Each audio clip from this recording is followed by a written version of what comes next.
guys, it's Cindy Leach, your polymer clay tutor, and in today's studio tip, I'm going to talk about avoiding bubbles in your polymer clay pieces. Now, if you've ever pulled out a piece from the oven and discovered bubbles in it, you will know how disappointed you will feel. And this happens because you've trapped some air into your polymer clay. Now, there are a few things that you can do to avoid trapping air in the polymer. First of all, really soft clay can be a problem. It's just squishier and it traps air easier. So you may want to leach some of the polymers out of the clay, and I'll show you that in some other video another time.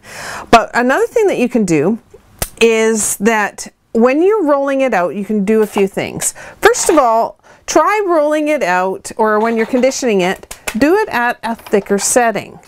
The thicker settings trap less air into the clay. I'll show you what I mean. When you have a really thin setting, so I'll go right down to something small here, you can, when you go to fold it and put it back together, look at this, I jumped straight from a thick to a thin setting, it really rippled up. But say I was to do that and then try to run it through the pass machine again, you're really trapping a lot of air into the clay that way. Another thing that causes air to be trapped in, here I'll come back a little bit, at least half here, is if you, here first I'll run it through, and then if you fold it and then let the air, if you're going in cut side down and let the air get trapped in that fold, that can cause you problems. If you fold it all up like this and jam it in without having any way for the air to escape, that will also cause you problems. And you can see, or hopefully you can see, we'll try it again, the air is getting trapped in this sheet. I don't see it as easily, but it can get trapped in there really badly. One trick you can do to, if you are getting bubbles trapped in there, is to pull the sheet. So whoops, I'll just roll it out at a nice thicker setting, so like this. And here's a few bubbles, you can see them here.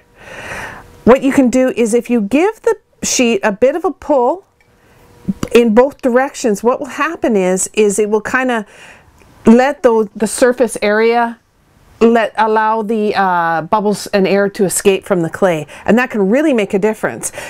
Another thing you can do is, when you go to bake your clay, you can do it, I have a couple of glass tiles here, something smooth, but when you go to bake your clay, you want to put your piece onto a piece of tile or onto a piece of paper, and lay another piece of paper on top,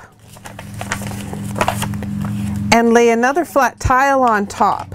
And what that will do is that will kind of keep the air from, it'll keep the piece a lot flatter. If you turn your piece upside down, then any bubbles that could be trapped in there will float. Well, they sort of float, but they expand and they come to the top side, therefore being on the back side of your piece. In another video, I will show you what you can do if this does happen to you and how you can kind of fix that. It's not always 100%, but you can get a much, you can fix it to a certain extent, so I'll show you that another time. So I hope that was helpful for you. Make sure that you're using a thicker setting. Make sure that your clay isn't too soft and squishy.